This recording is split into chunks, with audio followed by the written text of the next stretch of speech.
আলহামদুলিল্লাহ দুপুরে ৩ রকমের ভর্তা বানিয়ে ভাত খেয়েছি। গরম গরম ভাতের সাথে ৩ রকমের ভর্তা বানিয়েছি। ভর্তা হলে আর কি লাগে। হাই এভরিওয়ান, আমি আরু সেতু ব্লগ থেকে সেতু। আসসালামু আলাইকুম, সবাই কেমন আছেন? আলহামদুলিল্লাহ আমরা সবাই অনেক অনেক বেশি ভালো আছি। আশা করছি আজকের ছোট্ট ব্লগটিও সবার কাছে ভালো লাগবে। এই তো মেগার বাবা মেগা আর আজানকে দিয়ে আসছে সকালে, এসে দুজনে মিলে নাস্তা করে নিয়েছি। নাস্তা করে তারপরে উনি চলে গিয়েছে। তারপরে আমি এই তো আমার সংসারের কাজগুলো শুরু করে দিলাম। এদিকে ছোট্ট বাবুকে খাইয়ে আমি তারপরে ওকে খাইয়ে ঘুম পাড়িয়ে দিয়ে তারপরে এই তো আমার কাজগুলো শুরু করে দিলাম। আমি রুমগুলো গুছিয়ে তারপরে এখানে গ্লাস ক্লিনার দিয়ে শোকেসটা মুছে নিচ্ছি। শোকেসটার মধ্যে অনেক ময়লা হয়েছে, অনেক দিনে গ্লাস ক্লিনার দিয়ে মোছা হয় না, এমনি শুকনোতে না দিয়ে মোছা হয় আর কি। এদিকে শোকেসটাও মোছা শেষ। আমি এখন ওভেনটাও মুছে নিব। ওভেনের র্যাক আর শো র্যাক সবগুলো মুছে তারপরে পুরো বাসাটা ঝাড়ু দিয়ে অফ ক্যামেরা আমি তো সব কিছু গুছিয়ে মোছা দিয়ে সব কিছু পরিষ্কার করে আমি চলে যাব রান্নাতে। আর রান্নার জন্য আজকে 3 রকমের ভর্তা বানাবো, সাথে সবজি রান্না করে নিয়েছি আর ভাত রান্না করে নিয়েছি অফ ক্যামেরায়। আর ভর্তার জন্য আমি আলু সিদ্ধ দিয়েছি আর ডাল ভর্তা করব, ডাল সিদ্ধ দিয়েছি।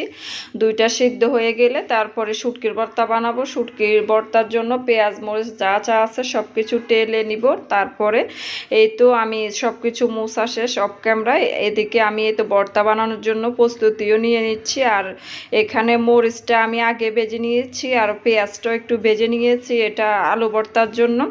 কাঁচা পেঁয়াজ দিয়ে ভর্তাটা করলে যদি নষ্ট হয়ে যায় রাত্রের জন্য রাখলে, তাই আর কি একটু আমি পেঁয়াজটা একটু ভাজি করে নিয়েছি। আর এদিকে সরিষার তেল দিয়ে আমি এই তো আলুটা আগে চটকে নিয়েছি। আলু ভর্তাটা এখন বানিয়ে নিব, তারপরে আমি ডালের ভর্তা বানাবো। আর শুটকির ভর্তাটা আমি অফ ক্যামেরায় শিলপাটা বেটে নিয়েছি। আর এর মধ্যে একটু গোল গোল করে রেখে দিব আর কি। গোল গোল করে রাখলে কিন্তু নিতে আর সমস্যা হয় না, চামচ লাগে না, আর হাত দিয়ে নিয়ে নিতে পারে আর কি। এই তো তারপরে আমি ডাল ভর্তাটাও করে নিব একইভাবে। আর শুটকির ভর্তাটা কিন্তু আমি আগে করে নিয়েছি। আর গরম গরম ভাতের সাথে কিন্তু ভর্তা হলে আর কি লাগে, খুবই মজা করে ভাত খেতে পারি।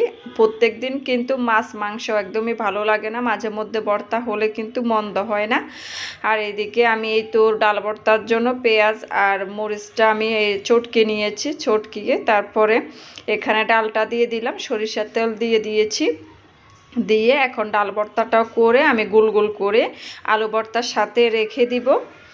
আর ডাল ভর্তা আমার মেয়ে খুবই পছন্দ করে, আর আমরা ঝাল খুবই কমে খাই, আর অল্প করে মরিচ দিয়েছি আর কি। আর এদিকে আমি এই তো আলু ভর্তার সাথে ডাল ভর্তাটাও রেখে দিব সাথে। আর কার কার পছন্দ ভর্তা ভাত, আমাদের তো খুবই পছন্দ মাঝে মধ্যে খেলে। আমার ছেলে কিন্তু একদমই খায় না, ওর জন্য কিন্তু আমি 12টায় কিন্তু মাছ ভাজি করে, পাঙ্গাস মাছ ভাজি করে ভাতও দিয়ে আসছি। ওটা আর শেয়ার করি নাই, কিন্তু সবসময় কিন্তু আর ক্যামেরা অন করা হয় না আর কি। এদিকে ভর্তাটা করা শেষ আর শিল্পাটায় শুটকির ভর্তাটা করে নিয়েছি। সবাই ভালো থাকবেন, সুস্থ থাকবেন, আমাদের জন্য দোয়া করবেন। এই তো ভর্তার ফাইনাল লুকটা দেখুন কতটা লোভনীয় হয়েছে। আর এই তো শুটকির ভর্তাটা এটা। আর শুটকির ভর্তাটা আমি কিন্তু কাঁচামরিচ দিয়ে করেছি, কাঁচামরিচের ভর্তা মেগার বাবা খুবই পছন্দ করেন। এই তো ভর্তার ফাইনাল লুক। আল্লাহ হাফেজ।